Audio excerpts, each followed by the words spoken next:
untuk pemeriksaan rapid test dan CD4. Dengan rapid test inilah kita dapat mengetahui pasien positif atau negatif HIV. HIV, kita dia lahir dari mana? Mau gue kasih tahu titik-titik rumah gue nggak berhubungan di mana? Demi mencuri perhatian si laki kali ya, dia begitu ya, gue kagak ngerti. Nah, lu gede kan sekarang? Ngerasain lu bayar rumah sendiri kali ya? RO kena HIV. Ya. Tudingan bahwa dia mengidap HIV. Ini sebuah fitnah sadis yang gak cuma menyerang fisik ya, tapi juga martabat dan masa depan seorang ayah. Nah, di video ini saya akan bedah kasus ini untuk bisa memberikan pelajaran kepada publik dan sebagai pencerahan ya. Kalau kita flashback ya, jejak digital, kronologi fitnah ini dimulai dari Assalamualaikum WRWB. Saudara-saudaraku, ketemu lagi dengan saya di Surah Pentol, Hanel Reaksi yang kali ini akan membahas polemik Ruben Onsu dan Sarwenda. Isunya makin panas, mulai dari tudingan soal kesehatan, jejak digital, sampai persoalan rumah tangga dan keuangan yang terus bermunculan. Yang terbaru, muncul hasil pemeriksaan medis Ruben yang disebut non-reaktif, sementara pihaknya juga mulai mengambil langkah tegas menghadapi penyebaran isu tersebut. Tapi pertanyaannya, kenapa masalah ini justru semakin melebar? Dan apakah perang opini di media sosial malah bisa menjadi senjata makan tuan? Tonton videonya hingga usai, karena saya akan memberikan komentar cukup panjang di bagian akhir video. Yuk kita tonton videonya. sebuah kesalahan fatal yang hampir menghancurkan reputasi RO. Tanggal 1 Agustus lalu, kuasa hukum ini hadir di podcast curhat dari DS ya. Tujuan awalnya sederhana, ngebuktiin bahwa komunikasi RO dan S ini tidak pernah terputus. Nah, tapi di menit ke-56, kuasa hukum ini memperlihatkan layar di ponselnya. Ada tulisan yang terlalu kecil. Lalu netizen menggunakan AI ya, untuk memperjelas gambarnya. Nah, hasilnya sebuah transkrip yang menyebutkan kata-kata sudah tidak mengkonsumsi obat HIV lagi. Nah, dalam hitungan jam, fitnah ini menyebar seperti api di padang rumput yang kering. Nah, pertanyaannya, apakah ini benar-benar hasil AI yang akurat atau ada tangan-tangan yang sengaja memanipulasi narasi? Ting nganggo teknologi kanggo ngapusi bakal ketemu ing waktune. Ini adalah bukti, ya, bukti surat keterangan, ya, dari lembaga yang cukup dapat dipercaya kredibilitasnya. Di sini ada nama pasiennya, ya, bukan nama orang lain, tapi nama Ruben Samuel Onsu, dan tanggal pemeriksaannya itu adalah ini ada ya tanggal 25 ya, nanti saya tunjukkan ya sebentar. Nah, ini ya tanggal 25, dan pemeriksaan itu khusus untuk seperti apa yang diributkan akhir-akhir ini, yaitu mengenai masalah 3 huruf itu ya, dan hasilnya adalah non reaktif ya, jadi artinya negatif ya.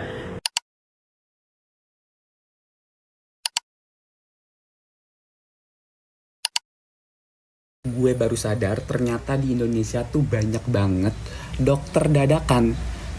Kenapa? Karena cukup modal screenshot potongan chat ya, langsung bisa ngediagnosa orang kena 3 huruf itu. Ya, gila, rumah sakit kalah cepet sama netizen di zaman sekarang. Kasusnya kalau Ruben ini jadi contoh isu dilempar, digoreng kemana-mana, dijadiin konten, dijadiin bahan gibahan. Pas kuasa hukum bilang hasil pemeriksaan medis menunjukkan non-reaktif dan minta fitnah dihentikan. Ya minta maaf malah sepi. Yang paling kencang biasanya juga yang paling cepat ngilang tuh biasanya tuh netizen. Yang bikin gue heran kenapa isu kesehatan selalu dijadiin senjata buat ngebunuh karakter orang. Emang kalau seorang sakit terus kenapa? Apakah itu bikin dia otomatis kehilangan harga diri? Pola pikir yang kayak gini seharusnya tuh dirubah, karena ini justru berbahaya. Nah, terus jangan lupa nih di balik nama Koruben ada anak-anaknya juga nih yang juga bisa baca berita ini. Ya, buka di media sosial, ya dengar dari omongan-omongan. Ya netizen sering bilang nih, cuma komentar doang. Padahal satu komentar tuh bisa jadi beban buat satu keluarga. Sekarang kubu Koruben udah mulai ngomong soal langkah hukum buat penyebar fitnah. Dan menurut gue ini bukan cuma soal Koruben. Ini soal kebiasaan netizen Indonesia yang hobinya jadi hakim nih ya. Jadi jaksa sekaligus sekarang jadi dokter. Padahal pas disuruh jadi saksi langsung bilang saya cuma nge-share doang. Nah sekarang gue mau nanya nih menurut warga-warga, hukuman buat akun-akun yang sengaja nyebarin fitnah dan hoax kayak begini itu perlu diperberat gak sih? Atau cuma minta maaf aja udah cukup kelar? Ya lo pada komen di kolom komentar dengan bijak. Check it out. Guys, aku barusan dikasih tahu. Nggak tahu ya untuk masalah kesehatan itu. Ya kalian tahu sendiri lah ya. Itu yang nuduhin Sarwenda atau pihaknya dia atau netizen. Aku juga nggak tahu. Tapi kok emang iya? Emang Kalau aku yang tangkap nih ya, kalau masalah kesehatan Sarwenda yang dibilang di podcastnya Densu itu soal anaknya. Yang aku di sini juga paham gitu ya. Aku kan punya anak kecil tuh. Mungkin kalau maksudnya Sarwenda itu kalau anak-anaknya habis main sama bapaknya tuh ada kemungkinan dia balik dari sana itu dia sakit. Entah si Ruben kurang bisa menjaga kebersihan dalam hal mengasuh anak gitu. Atau misalnya kalau Ruben tuh ya mungkin kan mumpung ketemu anaknya gitu ya kan, diajak main lah seharian, main seseruan yang biasanya nggak dikasih sama Sarwenda tuh dibiarin gitu sama Ruben sampai anak itu kecapean atau apa gitu ya, sakit, sumeng, demam apa gitu kan, anak kecil wajar ya. Apa itu yang dimaksudin? Tapi kayaknya kalau untuk masalah 3 huruf itu ya aku nggak tahu ya, itu perlu pembuktian, perlu tes. Tapi kayaknya kalau untuk masalah tes, Ruben kan baru saja umroh tuh, dia kan pasti cek tes kesehatan kan. Nah itu aja sebenarnya bisa dipakai bukti. Ya itu mendapat aku ya, nggak tahu juga yang berkeliaran di sana masalah 3 huruf ini kok kayaknya santer banget. Tapi kalau menurutku aku nangkepnya sih Sarwenda kayak gitu, masalah kesehatan anaknya gitu yang pulang dari sana, atau mungkin dia kecapean pulang dari bapaknya, dia sakit gitu karena dia habis mainan atau apa gitu. Mungkin kontrolnya, lebih ke kontrolnya sih. Tapi kalau menurut kalian diajak live sampai malam-malam itu gimana? Mempengaruhi kesehatan? Ya, bukan nama orang lain tapi nama Ruben Samuel Onsu. Dan tanggal jangan ketawa ya, nggak boleh ketawa. Di situ banyak mata yang jeli melihat juga loh. Kelahiran si Ruru itu kan 15 Agustus. Jadi kenapa di situ jadi 15 Februari? Apakah ketika kita pindah keyakinan nama kita juga ikut diganti? Saya nggak ngerti ya. Coba yang ngerti tolong kasih komentarnya. Nggak ngerti loh, sumpah nggak ngerti. Saya bukan orang laboratorium, saya nggak ngerti yang begitu-begitu. Jadi kan yang lebih mengerti kan itu yang mungkin ada orang yang kerja di lab, yang orang sudah pernah ngerasain begitu. Coba komennya, saya nggak ngerti sumpah. Podcastnya Deddy Kobuser nggak? Di situ aku lihat Ruben itu baik banget ya. Jadi dia mengkonter itu tidak menjelekkan begitu loh, tidak menjelekkan, memburuk-burukkan sama sekali gitu ya. Kadang-kadang kita yang nontonnya itu gemes ya. Gak tahu ada nggak yang sama kayak saya ya, gemes. Gemesnya itu apa ya? Si Ruben ini kok apa ya, baik banget dia jadi orang gitu ya. Kita ini kan pikirkan pasti dia akan ulti gitu. Enggak, ternyata loh Ruben ini. Ya, benar-benar enggak tahu aku ini hati Ruben ini terbuat dari apa ini. Deddy Corbuzier juga di sana itu teduh banget ya, mengayomi banget, menenangkan banget, keren ya. Sukses untuk podcastnya Deddy Corbuzier dan Ruben Onsu tadi ya. Salam dari Korea Jimat. Yang suka video saya silahkan follow dan tinggalkan komentar. Hai guys, sejam yang lalu saya nonton ini. Astaga, kalau pertandingan menurut saya posisinya, menurut saya ya 2-0 untuk kemenangan RO. Perhitungan saya bukan berdasarkan dari kisahnya, tetapi dari strategi komunikasi. Kok pakai strategi komunikasi? Ialah ketika berhadapan dengan opini publik atau opini netizen, gak bisa asal bicara. Karena kalau salah bisa digulung lagi. Jadi strategi komunikasi itu penting sekali buat RO dan Ibu S. Nah, Ibu S ini tidak mempergunakan momen ketika dia diwawancara, sehingga emosinya masih terlihat meledak, lebih banyak denial, kemudian dia tidak dengan lugas menyampaikan fakta dan dia tidak luwes dalam berargumentasi. Saya khawatir dia tidak punya tim komunikasi yang mempersiapkan dia sebelum dia tampil di podcast. Nah, kalau lihat dari kedua podcast itu yang hanya jeda beberapa hari, saya yakin Bapak RO dan pengacaranya Minola pasti melakukan sebuah strategi komunikasi, yaitu Minola tampil untuk menyampaikan data, fakta, dan peraturan secara hukum, dan RO akan tampil untuk menunjukkan perasaan dia yang sesungguhnya. Apakah saya tidak suka dengan salah satu podcaster? Tidak. Menurut saya, kedua podcaster ini adalah salah satu yang terbaik di negeri ini. Denny Sumargo punya pangsa pasar tersendiri, Deddy Corbuzier pun demikian.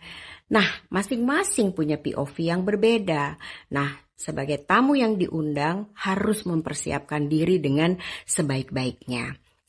Oleh sebab itu, saya merasa Ibu S lain kali kalau diundang podcast-podcast yang lain, barangkali harus ada tim berkomunikasi yang baik dan benar sehingga tidak dipelintir, dijaga emosinya. Kalau RO, ya sudahlah, dia puluhan tahun jadi MC, jadi presenter, sehingga dia pandai merangkai kata-kata. Ini menurut pendapat saya. Saya belain siapa? Nggak kedua-duanya. Nggak ada untungnya juga buat saya. Yang penting, jika Anda berkomunikasi, tidak hanya asal bicara, tetapi harus ada strateginya. Menurut saya loh.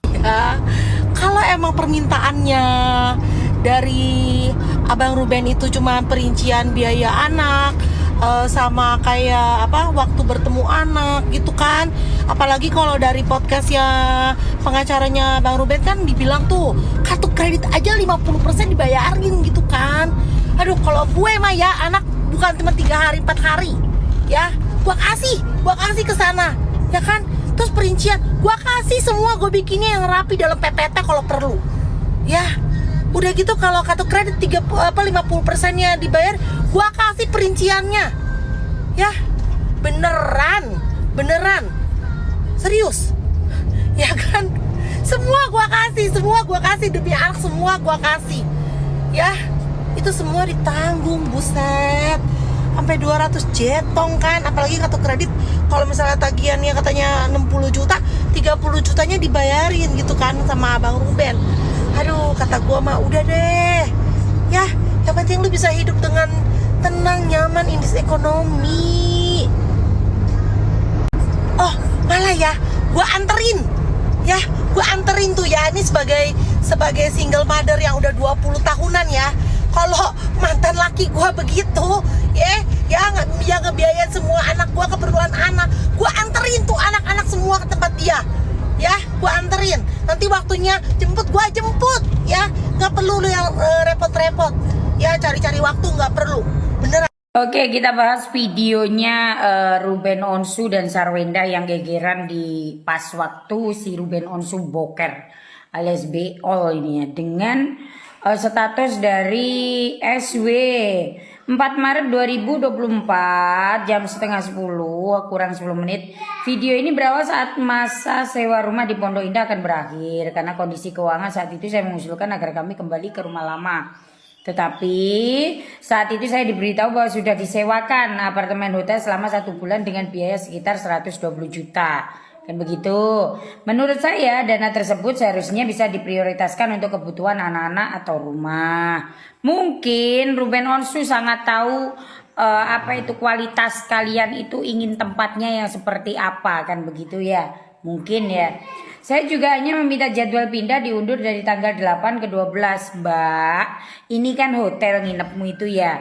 Hotel itu kalau sudah di ini kan pasti udah dibayar, Mbak. Nggak bisa asal main mundur atau maju, Mbak. Terkecuali memang mungkin apa itu kayak kos-kosan atau gimana itu mungkin bisa di ini ya, Mbak ya. Tapi kalau hotel kayaknya nggak mungkin kali ya. Jadi begini, kalau mau dilihat dari videonya, sampean itu marah-marah karena adanya pemindahan, ya minta diganti tanggal, tetapi Ruben Onsu ini mengatakan itu sudah segitu gitu loh, maksudnya nggak akan bisa diolah-olah gitu, diolah alih gitu. Kalau toh pun Ruben Onsu itu tidak memberikan untuk agar yang mengurusi itu Mbak SW, mungkin Ruben Onsu ini sangat tahu tabiat dan karakter dari istrinya. Waktu itu mungkin pula nanti kalau udah nggak di ini dia akan dengan apa itu namanya, dari pihak hotel nggak menyenangkan, melakukan tindakan yang menyenangkan, itu yang ditakutkan oleh SW. Mungkin si Ruben ya, mungkin seperti itu ya kalau dilihat dari apa yang terjadi di apa itu di video CCTV-nya itu kan begitu horor, menakutkan. Dan saya yakin Ruben Onsu tahu sikap, sifat dan watak serta tabiat dari mantan istrinya. Wah, malah mengikuti hal-hal yang sangat pribadi ya, tapi ya mau gimana, itu ditunjukkan di publik ya akhirnya menjadi tema. Ya wes ngono wae. Yuk mari. Bayangkan ya, POV-nya dia kan ngerasa itu dari bapaknya. Terus kayak nggak mau mengakui ada uang masuk yang udah sangat banyak sekali dari mantan suami. Padahal di kalimat di podcast juga dia bilang pitching kontraktor. Berarti kan profesional itu. Kontraktor, pitching kontraktor. Dan ada pembayarannya. Pembayaran yang jelas yang 46 kali transferan itu dengan jumlahnya 11,2 miliar itu jelas duit udah ya. Hitungannya dulu udah jelas, transferannya, bukti transfernya juga udah jelas ada. Plus furniture 3 miliar ada transferannya, buktinya. AC 400 juta ada, lift hampir 600 juta ada. Ditambah rumah dan tanahnya yang diagunin ke bank, sertifikatnya kan ada. Berarti kan ada jual belinya juga kan. Itu udah lunas semua tuh rumah. Berarti berapa duit udah Ruben keluarin? Saya sekarang mau tanya.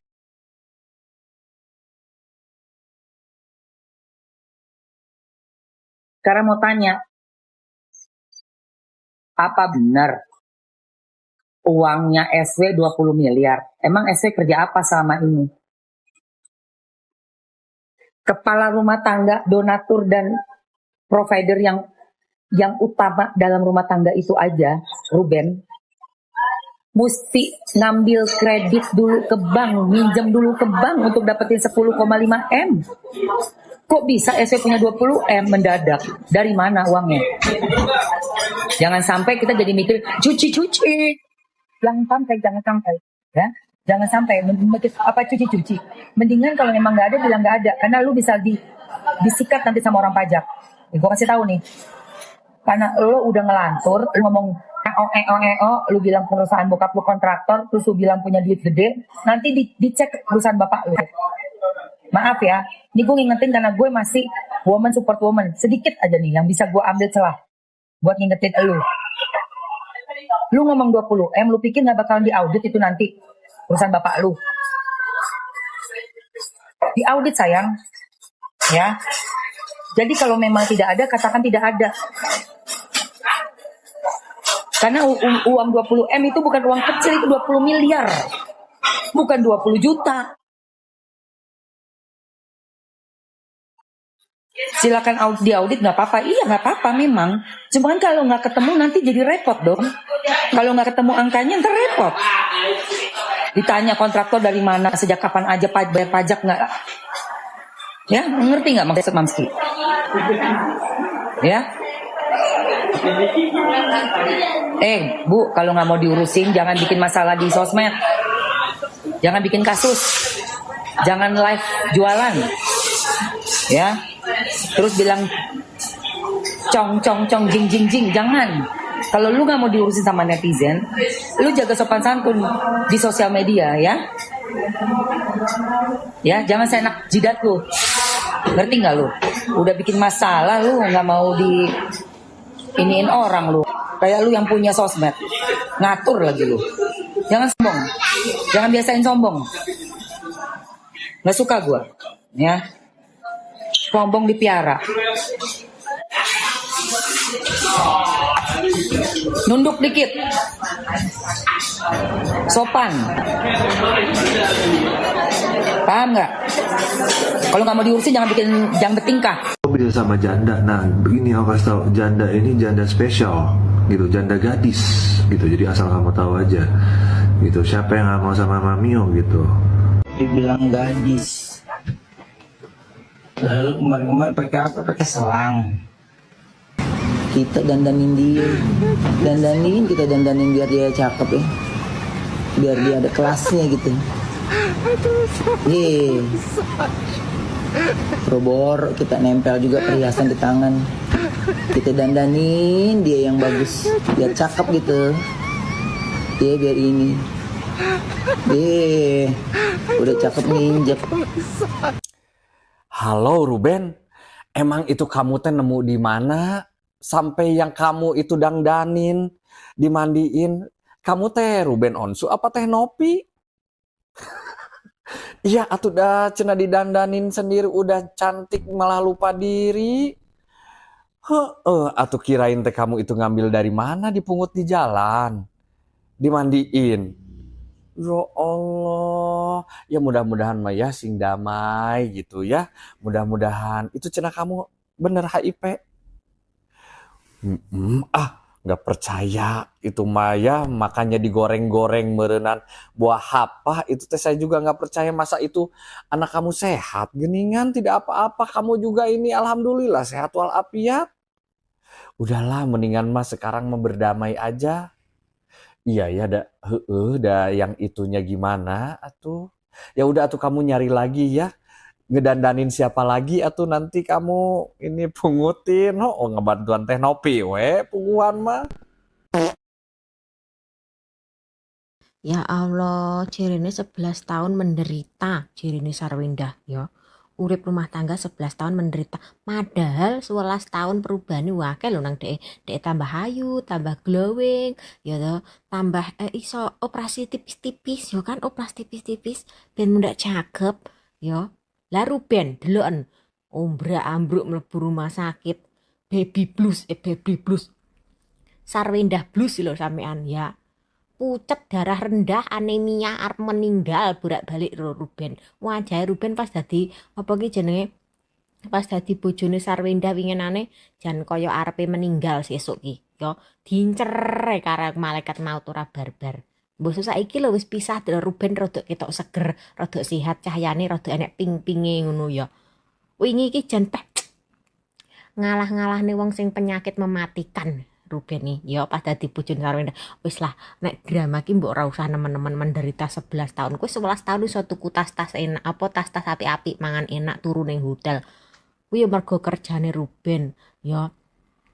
Walaupun nek dalam rumah tangga selalu enek konflik iki pasti ya, tapi ojo menyampingkan atau menghilangkan semua kebaikan suami atau mantan suami ngono kuwi lho. Ya toh aku mbiyen sing dikur dinafkahi 5.000 sedina, ya mentok 10.000 sedina wae. Ora tahu aku ngelek-ngelek mantan suamiku. Ya kowe aduh. Miliaran lho sing diwehne awakmu lan keluargamu. Kok ora enek bersyukur Sarwindah kowe iki aduh. cekelan omonganku ya, kowe tidak akan menemukan laki-laki sebaik dan setulus dan seroyal dan sepekerja keras Ruben maneh ndah Sarwenda. Tidak ada ya, jarang 1001. Kalaupun ada pasti bukan jodoh. Memang benar ya kata netizen, si Endah ini mah sebenarnya musuh utamanya itu adalah jejak digitalnya dia dewek. Perasaan dulu dia pernah ngomong begini deh, aku mah orangnya cinta damai, tidak suka keributan, tidak mau menanggapi omong-omong doang tanpa bukti. Kalau kesabaranku sudah habis, akan kubuka 1, 2, 3, 4. Udah kelar, selesai semua. Lah tahu-tahu nyampe sekarang kan kagak lu buka-buka itu. Apa saking sabarnya, masih sabar atau emang kagak ada buktinya dah? Ya ampun, udah gitu. Sekarang akhirnya yang lu sebut cuma si omong-omong doang tanpa bukti lah, lagi ngeluarin bukti sampai dar-der-dor. Kagak bertele-tele, kagak usah menggiring opini-opini liar yang menjadikan netizen ini bertanda tanya, yang harus kerja keras ngulik-ngulik. Lu mah sama CEO lu, sama pengacara lu samaan. Doyannya menggiring opini liar, tujuannya sih pengen playing victim. Tujuannya biar sebelah itu dibenci orang. Lah tahu-tahu yang ada malah senjata makan tuan buat lu sendiri. Sekarang dari sono dar-der-dor ngeluarin bukti yang dimana ada omongan lu tuh kan, jejak digital juga. Isi perebutan di dalam rumah aku. Nah, dilurusin tuh sama pihak sebelah, bukan ngungkit-ngungkit. Gara-gara kan fans-fans lu itu ya, sampai ngeri-ngeri banget, percaya banget gitu sama lu kan.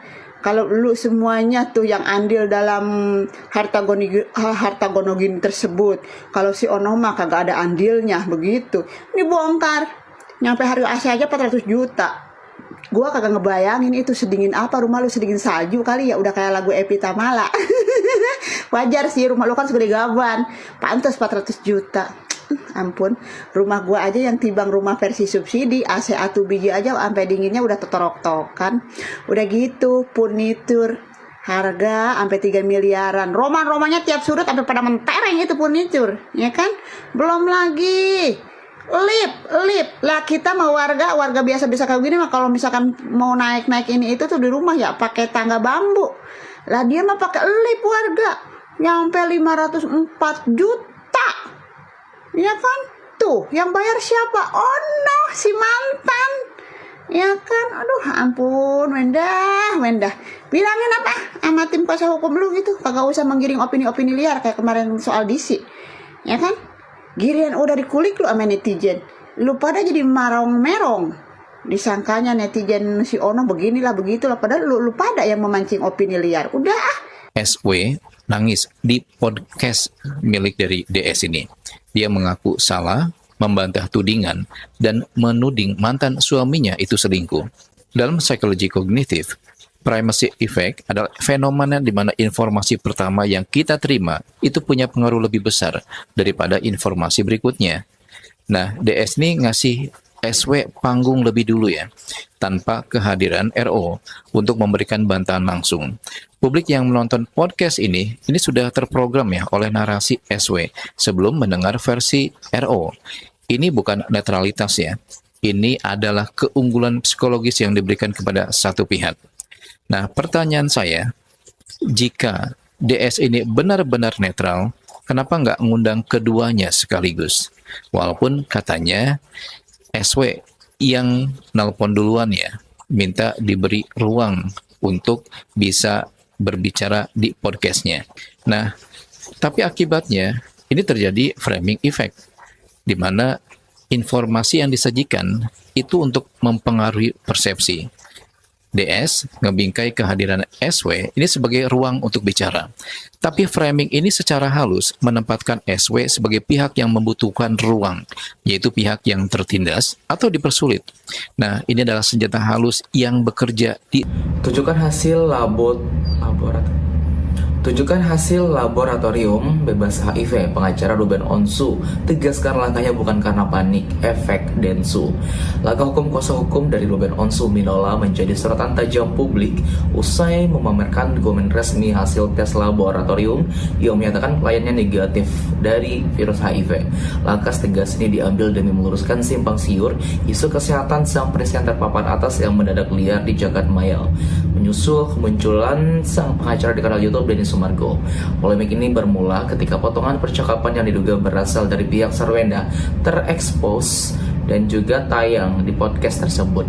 Dan percakapan itu menyentil dugaan riwayat penyakit HIV yang kemudian dikaitkan langsung dengan nama Ruben Onsu. Video itu pun juga dengan sangat cepat memicu gelombang spekulasi hingga sebagian warganet menyudutkan Minola karena dianggap terlalu ceroboh untuk tak sengaja membocorkan rahasia pribadi kliennya sendiri. Menanggapi tuduhan tersebut, publik dan juga Minola sebayang menepis keras anggapan bahwa pamer bukti medis ini merupakan respon panik akibat desakan warganet atau tayangan podcast Denny Sumargo. Kami akan selalu hadir dengan bukti, dan bukti ini bukan kami buat karena masalahnya jadi melebar kemana-mana, dan juga bukan karena setelah tayangan Densu ada chattingan yang terekspos lalu kami berburu membuktikan, tegas Minola. Ia mengungkapkan bahwa penyuapan dokumen kesehatan ini sebenarnya telah dirancang matang jauh sebelum isu tersebut meledak di media sosial. Pihaknya sudah mengantisipasi bahwa tudingan soal kondisi kesehatan Ruben akan terus digulirkan oleh pihak Sarwenda di meja hijau persidangan. Prosedur pemeriksaan medis Ruben Onsu berawal dari rangkaian diskusi intensif pasca proses mediasi di pengadilan pada 15 Juli 2026 lalu. Kesepakatan akhirnya tercapai dan Ruben menjalani tes laboratorium secara menyeluruh pada 25 Juli. Minola tak memungkiri bahwa sang presenter sempat merasa keberatan dan mempertanyakan dari urgensi tes medis tersebut. Oke teman-teman, setelah kita menyaksikan rangkaian video, komentar netizen, pendapat beberapa pihak, sampai perkembangan terbaru mengenai polemik Ruben Onsu dan Sarwenda, sekarang seperti biasa saya akan memberikan komentar saya secara pribadi. Dan saya tekankan dari awal, ini murni pendapat saya sebagai penonton sekaligus sebagai orang yang mereaksi. Saya bukan hakim, bukan pengacara, bukan dokter, bukan orang yang mengetahui kehidupan rumah tangga mereka secara langsung. Jadi saya tidak akan mengatakan bahwa satu pihak pasti benar dan pihak lainnya pasti salah. Kita juga tidak boleh menganggap potongan video, komentar netizen, atau pernyataan seseorang sebagai putusan akhir. Tetapi kalau saya melihat keseluruhan drama yang berkembang, menurut saya ada satu hal yang paling jelas. Masalah pribadi yang sudah masuk ke ruang publik itu sangat sulit untuk dikendalikan kembali. Begitu sebuah persoalan rumah tangga dibawa ke podcast, media sosial, di streaming, atau dibicarakan oleh orang lain, ceritanya sudah bukan hanya milik orang yang sedang bermasalah. Masyarakat ikut berkomentar, akun gosip ikut membahas, konten kreator ikut bereaksi, dan akhirnya muncul 1000 versi cerita. Yang menurut saya paling berbahaya adalah ketika sebuah dugaan kemudian dianggap sebagai fakta. Contohnya isu kesehatan. Dalam narasi yang kita lihat, muncul tudingan mengenai HIV yang kemudian dikaitkan dengan Ruben. Bahkan ada bagian yang membahas hasil pemeriksaan laboratorium yang disebut menunjukkan hasil non-reaktif atau negatif. Nah, buat saya pribadi ini sudah masuk wilayah yang sangat sensitif.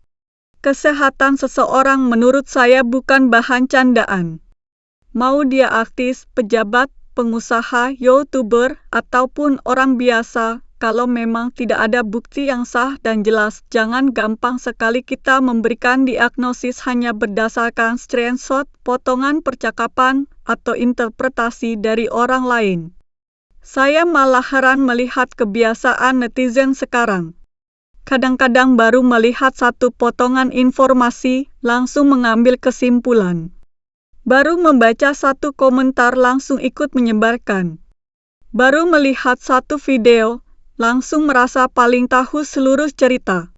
Padahal kita tidak hidup serumah dengan mereka. Kita tidak tahu apa yang terjadi di balik kamera. Kita tidak tahu percakapan lengkapnya. Kita tidak tahu konteks sebelum dan sesudahnya. Tapi kita berani menyimpulkan. Menurut saya, itu yang harus mulai kita ubah.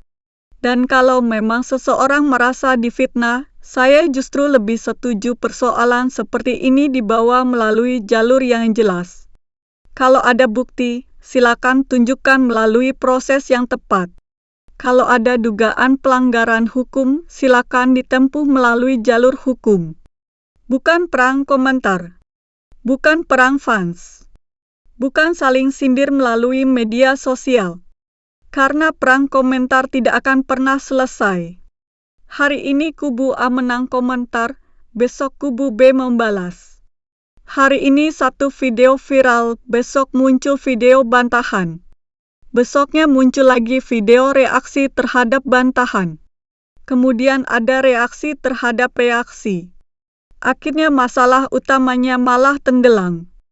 Yang menjadi keuntungan justru orang-orang yang membuat konten dari konflik tersebut. Saya sebagai konten kreator reaksi juga harus mengakui hal ini. Konten konflik memang menarik perhatian. Judulnya menarik. Thumbnailnya menarik. Orang penasaran. Orang ingin tahu siapa yang benar dan siapa yang salah. Tapi menurut saya, sebagai kreator kita juga harus punya rem. Jangan sampai karena mengejar views, kita ikut menyebarkan sesuatu yang belum jelas kebenarannya. Dan menurut saya, penonton juga harus mempunyai rem yang sama. Jangan semua yang muncul di layar dianggap sebagai kebenaran. Saya juga tertarik dengan bagian ketika beberapa orang menilai bahwa strategi komunikasi Ruben dan pihak kuasa hukumnya terlihat lebih terstruktur. Ada yang melihat Ruben lebih memilih menunjukkan sisi emosionalnya, sementara pengacaranya membawa data dan aspek hukum. Kalau saya pribadi melihatnya begini, dalam konflik sebesar ini, komunikasi memang sangat penting. Salah satu kalimat yang keluar bisa dipotong menjadi 10 video. Satu ekspresi wajah bisa dijadikan bahan pembahasan. Satu kata bisa ditafsirkan macam-macam.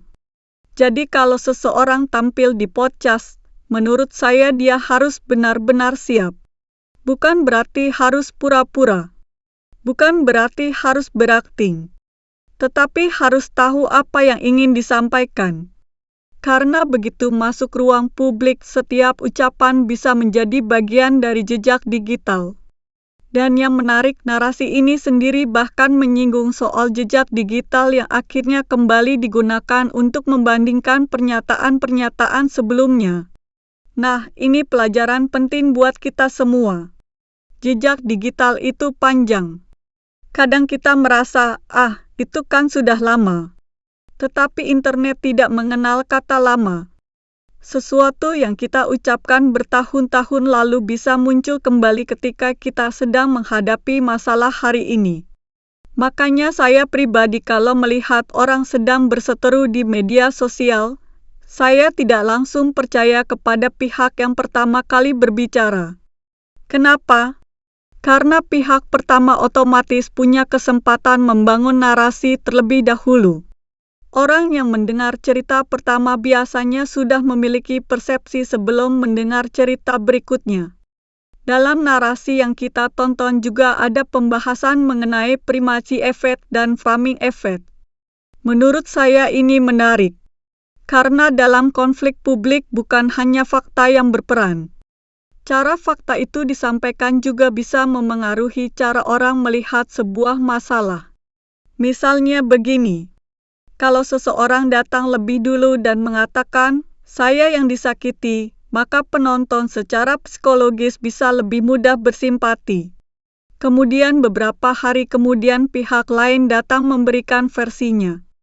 Walaupun versi kedua juga memiliki argumen, penonton sudah mempunyai kesan awal. Makanya saya selalu bilang, jangan buru-buru menjadi hakim hanya karena mendengar satu sisi. Tunggu. Dengarkan sisi lainnya. Lihat bukti yang bisa diverifikasi. Dan yang paling penting, bedakan antara fakta, dugaan, opini, dan komentar netizen. Ini yang menurut saya sering sekali tercampur di media sosial. Sekarang kita masuk ke persoalan lain, yaitu masalah keuangan dan rumah tangga. Di dalam narasi muncul berbagai angka mengenai biaya rumah, transfer, furniture, pembayaran, hingga persoalan kontribusi finansial. Ada juga pihak-pihak yang memberikan pendapat sangat keras mengenai siapa yang lebih banyak memberikan sesuatu dalam rumah tangga tersebut. Nah, kalau saya pribadi, saya tidak berani mengatakan angka-angka tersebut otomatis membuktikan siapa yang paling berjasa. Kenapa? Karena kehidupan rumah tangga itu bukan speet-seet. Rumah tangga bukan cuma soal siapa transfer berapa. Bukan cuma siapa membeli rumah. Bukan cuma siapa membayar kartu kredit. Bukan cuma siapa yang bekerja. Ada pekerjaan domestik. Ada pengasuhan anak. Ada dukungan emosional. Ada pengorbanan yang tidak kelihatan. Ada hal-hal yang tidak pernah masuk rekening bank. Jadi kalau kita hanya menghitung uang, menurut saya terlalu sederhana untuk menggambarkan kehidupan rumah tangga selama bertahun-tahun. Tetapi di sisi lain, kalau memang ada tudingan mengenai uang dalam jumlah besar, saya juga memahami kenapa pihak yang dituduh ingin menunjukkan bukti. Kalau ada data, ya data. Kalau ada transfer, tunjukkan transfernya. Kalau ada dokumen, tunjukkan dokumennya melalui jalur yang tepat. Jangan hanya perang narasi. Karena narasi bisa dibantah dengan narasi. Tetapi bukti yang valid tentu mempunyai bobot yang berbeda. Kemudian ada satu hal yang menurut saya sangat penting, anak-anak. Ini yang paling saya khawatirkan. Karena orang dewasa bisa berdebat. Orang dewasa bisa membuat klarifikasi. Orang dewasa bisa pergi ke pengadilan, tetapi anak-anak bisa ikut membaca semuanya. Dalam narasi yang kita lihat pun ada kekhawatiran bahwa anak-anak bisa melihat berita atau komentar mengenai konflik orang tuanya.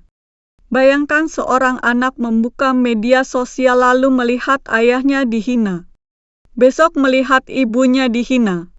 Kemudian melihat orang-orang yang tidak dikenalnya berdebat tentang keluarganya. Menurut saya itu sangat berat. Jadi kalau memang orang tuanya sudah tidak bersama, saya berharap konflik orang dewasa jangan sampai menjadikan anak sebagai alat perang. Jangan menggunakan anak untuk memenangkan opini. Jangan membuat anak merasa harus memilih ayah atau ibunya. Karena bagaimanapun juga, mereka tetap anak. Mereka tidak meminta dilahirkan di tengah konflik. Dan mereka tidak bertanggung jawab atas masalah orang dewasa. Hal lain yang menurut saya cukup menarik adalah bagaimana masyarakat bisa begitu cepat memberikan label. Hari ini seseorang dianggap korban. Besok dianggap pelaku. Hari ini dianggap orang baik. Besok dianggap manipulatif. Hari ini diluelukan, besok dihujat.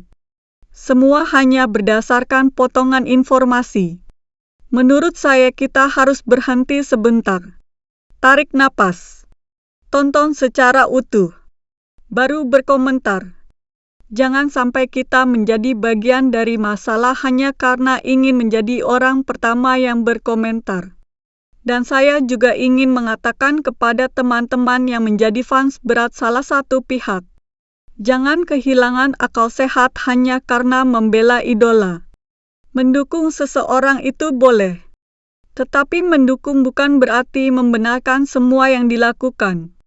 Kalau idola kita salah, ya salah. Kalau pihak yang kita tidak suka ternyata benar dalam suatu hal, ya kita harus berani mengakui. Itu baru namanya objektif dalam berpikir. Tetapi saya sendiri di video ini memang tidak sedang berusaha menjadi hakim yang menentukan Ruben benar dan Sarwenda salah. Saya hanya melihat pola komunikasinya. Saya melihat bagaimana isu berkembang. Saya melihat bagaimana netizen bereaksi. Dan menurut saya, yang paling merugikan dari semua ini adalah ketika masalah pribadi berubah menjadi tontonan publik yang tidak ada ujungnya. Kemudian mengenai perkembangan terbaru, pihak Ruben melalui kuasa hukumnya disebut menunjukkan hasil pemeriksaan laboratorium dan menegaskan bahwa langkah tersebut bukan semata-mata reaksi panik terhadap pemberitaan atau podcast, melainkan telah dipersiapkan sebelumnya. Dalam narasi disebut pemeriksaan dilakukan pada 25 Juli 2026 setelah rangkaian pembicaraan pasca mediasi. Kalau informasi tersebut memang sesuai dengan dokumen dan proses yang sebenarnya, menurut saya ini menunjukkan bahwa persoalan sudah bergerak dari sekadar perang opini menuju tahap yang lebih serius. Dan kalau sudah sampai tahap hukum, saya berharap semua pihak berhenti bermain kode-kode. Berhenti membuat masyarakat menebak-nebak. Kalau ada bukti, bawa. Kalau ada tudingan, buktikan. Kalau tidak benar, luruskan. Kalau memang ada kesalahan, akui. Sederhana sebenarnya. Yang membuat rumit adalah ketika semua orang ingin menang di depan kamera. Menurut saya, orang yang benar-benar ingin menyelesaikan masalah justru tidak selalu harus menjadi orang yang paling berisik. Kadang orang yang paling tenang justru sedang mempersiapkan sesuatu. Dan sebaliknya, orang yang paling ramai belum tentu mempunyai bukti paling kuat. Itulah kenapa saya pribadi memilih untuk tidak ikut terbawa emosi. Saya boleh merasa kasihan. Saya boleh merasa kesal. Saya boleh tidak setuju, tetapi saya tetap harus sadar bahwa saya hanya melihat sebagian kecil dari kehidupan orang lain. Jadi kesimpulan pribadi saya sederhana. Konflik rumah tangga seharusnya jangan berubah menjadi perang pembentukan opini. Kalau sudah menyangkut kesehatan, jangan sembarangan menuduh. Kalau sudah menyangkut uang, gunakan bukti.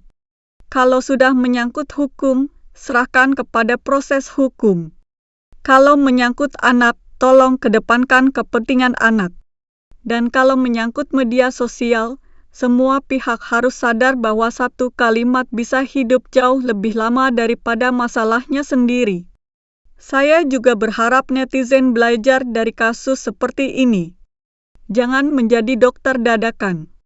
Jangan menjadi hakim dadakan. Jangan menjadi jaksa dadakan. Dan jangan menjadi penyebar informasi dadakan. Kita boleh bereaksi. Kita boleh berpendapat. Kita boleh tidak suka. Tetapi jangan sampai pendapat kita berubah menjadi fitnah. Karena ketika sebuah tudingan sudah terlanjur menyebar, permintaan maaf kadang tidak bisa menghapus seluruh dampaknya. Bisa jadi video sudah ditonton jutaan kali, sementara klarifikasinya hanya dilihat beberapa ribu orang. Nah, disitulah bahayanya. Dan buat saya, istilah senjata makan tuan yang muncul dalam narasi ini juga menarik. Bukan berarti saya mengatakan istilah itu pasti benar terhadap salah satu pihak. Tetapi sebagai gambaran, setiap strategi membangun opini di ruang publik memang mempunyai risiko berbalik kepada orang yang menggunakannya. Karena publik sekarang bukan publik yang pasif. Netizen bisa mengingat. Netizen bisa mencari video lama. Netizen bisa membandingkan pernyataan. Netizen bisa menemukan potongan yang sebelumnya tidak diperhatikan. Tetapi sekali lagi, kemampuan netizen menemukan informasi bukan berarti semua kesimpulan netizen otomatis benar. Itu yang harus kita bedakan. Jadi kalau teman-teman bertanya kepada saya, Surah Pentol sebenarnya membela siapa? Jawaban saya tidak sedang mencari siapa yang harus saya bela. Saya lebih tertarik membahas bagaimana konflik ini berkembang dan apa yang bisa kita pelajari. Karena kalau hari ini kita membela Ruben, besok membela Sarwenda, lusa membela pihak lain, sebenarnya tidak ada habisnya. Yang penting bagi saya adalah jangan sampai kita kehilangan kemanusiaan hanya karena sedang menikmati drama. Mereka boleh punya masalah. Mereka boleh punya perbedaan. Mereka boleh menyelesaikan persoalannya dengan cara mereka. Tetapi kita sebagai penonton seharusnya tahu batas. Jangan sampai kita merasa ikut memiliki kehidupan mereka hanya karena setiap hari melihat mereka di layar. Kita bukan bagian dari rumah tangga mereka. Kita bukan bagian dari perjanjian mereka. Kita tidak tahu seluruh fakta. Maka menurut saya, posisi paling aman adalah kritis tetapi tidak kejam, penasaran tetapi tidak menuduh, dan boleh berpendapat tetapi tetap menghormati batas.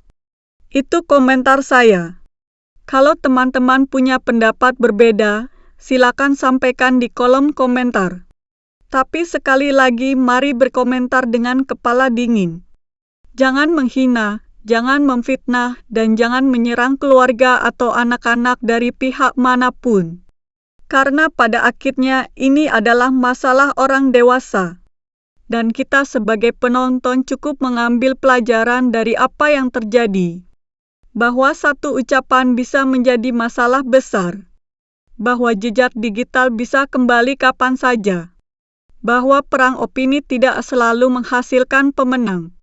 Dan bahwa ketika persoalan pribadi sudah masuk ke ruang publik, mengendalikan narasi bukan perkara mudah. Saya Surap Pentol pamit. Sampai jumpa di video berikutnya. Wassalamualaikum WRWB.